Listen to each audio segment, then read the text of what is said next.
মহান বিজয় দিবস উপলক্ষে বাংলাদেশের পতাকা নিয়ে এক রোমাঞ্চকর ও ব্যতিক্রমধর্মী বিশ্ব রেকর্ড গড়তে যাচ্ছেন ৫৪ জন প্যারাট্রুপার। কিন্তু এই ৫৪ জনের মধ্যে একজন ব্যক্তিত্বের জাম্প নিয়ে তৈরি হয়েছে কৌতূহল। তিনি হলেন বাংলাদেশ বিনিয়োগ উন্নয়ন কর্তৃপক্ষ বিডার নির্বাহী চেয়ারম্যান আশিক চৌধুরী।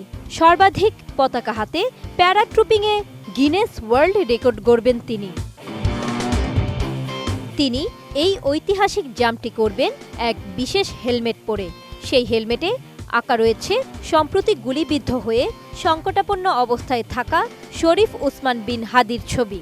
এর মাধ্যমে আশিক চৌধুরী বিজয়ের দিনে স্বাধীনতা ও সার্বভৌমত্বের পক্ষে সোচ্চার ওসমান হাদির প্রতি সংহতি প্রকাশ করবেন। ১৪ ডিসেম্বর প্রধান উপদেষ্টার প্রেস উইংয়ের ফেসবুক পেজ থেকে এই তথ্য নিশ্চিত করা হয়েছে। প্রেস উইং জানায়, বিজয়ের দিনে স্বাধীনতা ও সার্বভৌমত্বের ভ্যানগার্ড হিসেবে পরিচিত ওসমান হাদির দ্রুত আরোগ্য কামনায় দেশবাসীর কাছে দোয়া ও প্রার্থনার আহ্বান জানানো হচ্ছে। এই প্রতীকী উদ্যোগের মধ্য দিয়ে আহত নেতার প্রতি সম্মান ও সহমর্মিতা জানানোই মূল উদ্দেশ্য।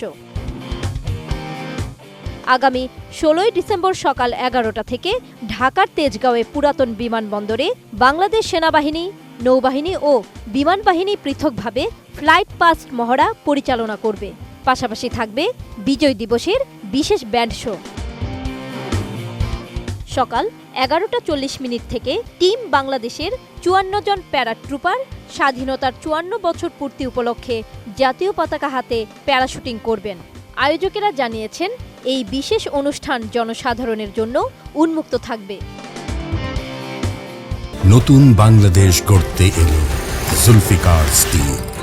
জুলফিকার স্টিল, ইস্পাত দৃঢ় অঙ্গীকার।